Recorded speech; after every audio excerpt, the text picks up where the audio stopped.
वसंतदादा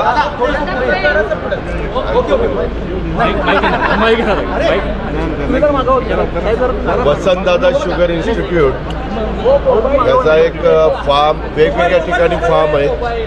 एक आहे नागपूरला आहे, एक आहे जालन्याला आहे, एक मांजरीला आहे, एक नायगावला आहे, एक आपल्या इथं आंबोली घाटाच्या म्हणजे आंबोलीच्या परिसरामध्ये आहे सिंधुदुर्ग जिल्ह्यात.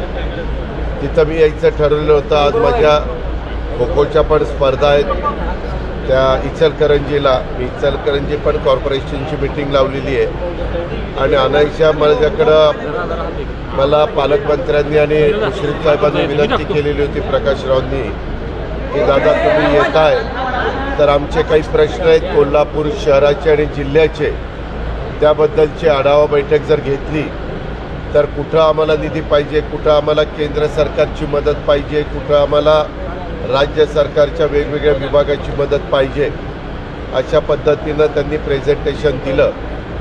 आणि ते प्रेझेंटेशन देत असताना मागं देखील आम्ही उदाहरणार्थ द्यायचं झालं तर केशवराव भोसले नाट्यगृहाला आपण निधी दिला आहे. तो 25 कोटी रुपये निधी आला आहे. त्याचं काम कसं चाललेलं आहे, त्याच्यात काही अडचणी आहेत का, पुढचे पैसे साधारण त्यांना कधी लागतील.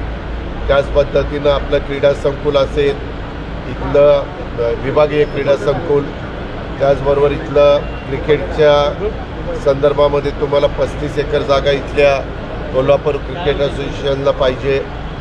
आणि आपला ज्योतिबाचा विकास आराखडा, आपल्या महालक्ष्मीचा विकास आराखडा, आपलं कन्व्हेन्शन सेंटर त्याचं आता मे महिन्यामध्ये आपल्याला भूमिपूजन घ्यायचं आहे एप्रिलमध्ये किंवा मेमध्ये.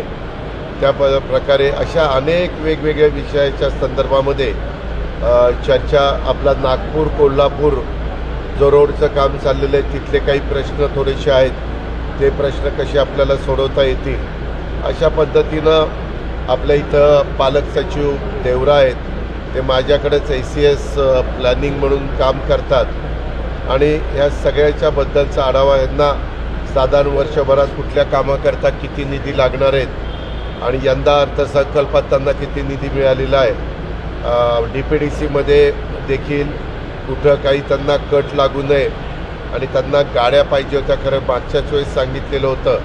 आता इथं 3 गाड्या होत्या, त्यातली एक गाडी DV कार परभणीला का कुठं परत गेली, 2च गाड्या आहेत.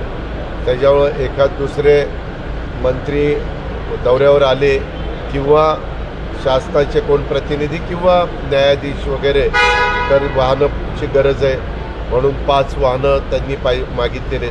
अशा वेगवेगळ्या अनेक विषयाच्या संदर्भामध्ये आम्ही पालकमंत्र्यांनी प्रकाशराव आणि मुश्रीफ साहेबांनी आम्ही साधक बाधक चर्चा त्या ठिकाणी केली. अधिकाऱ्यांना पण इथं महानगरपालिकेला चांगली इमारतीची गरज आहे, कारण पूर्वी जिथं आता महानगरपालिका भरती तिथं फार मर्यादित जागा आहे. आता आपलं कोल्हापूर शहर चौबाजूंनी वाढलेलं आहे आणि त्याच्यातनं मला COनी पण शेवटी एक चांगला जिल्हा परिषदेच्या शाळांच्या करता 5 वर्षाचा आराखडा पालकमंत्री आणि ह्या सगळ्यांनी तयार केलेला आहे. तर त्याला पण कसं 5 वर्षात काही DPCचा पैसा, काही CSRमधला पैसा, काही